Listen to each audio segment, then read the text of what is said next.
I think one of the most interesting things about our relationship is how we met, really, isn't it, Jane? Yes. I was working as a psychic medium in a spiritualist church, and came to Jane in the audience, and we met from that point on.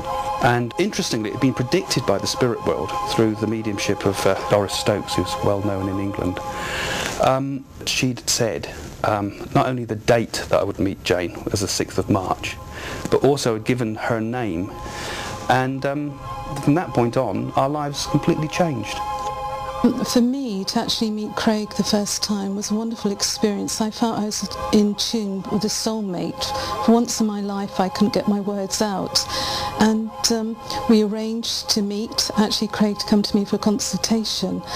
And I heard the spirit world say that this was the man, and I really wasn't that interested at any particular men at that time. But I knew Craig was special and different. Our coming together has become something that is for a special purpose, I think. We're able to give proof from people in the spirit world that there's life after death.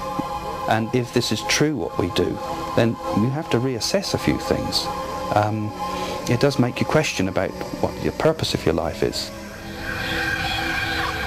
I don't expect people to change their beliefs when they see us, but I ask people to question that perhaps we're giving them sometimes, I think, one of the greatest gifts that you can give people.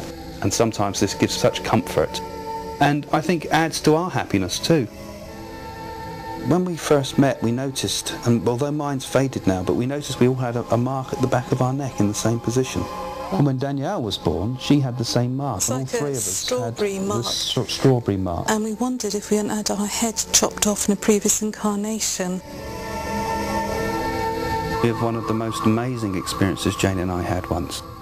A ball of light appeared in the middle of the room, and it was just a shivering ball about this big that just lit the whole room up.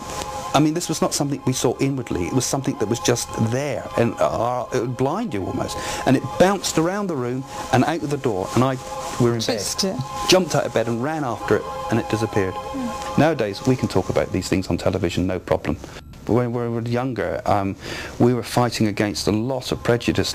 A lot of people thought we were real demons. Devils. You know? And people don't understand we are normal people. Okay, we might have a sixth sense, but we're no different than anybody else. And also, we don't like to make outrageous claims about what the spirit world's all about. Again, I mean, we don't really know at the end of the day. What we do know is that we're able to give proof and evidence from people in the spirit world to prove that life continues. And we're very blessed to be able to have this gift. But it doesn't make us any more spiritually advanced or anything than anybody else. And I think people recognise that we're just ordinary down-to-earth people.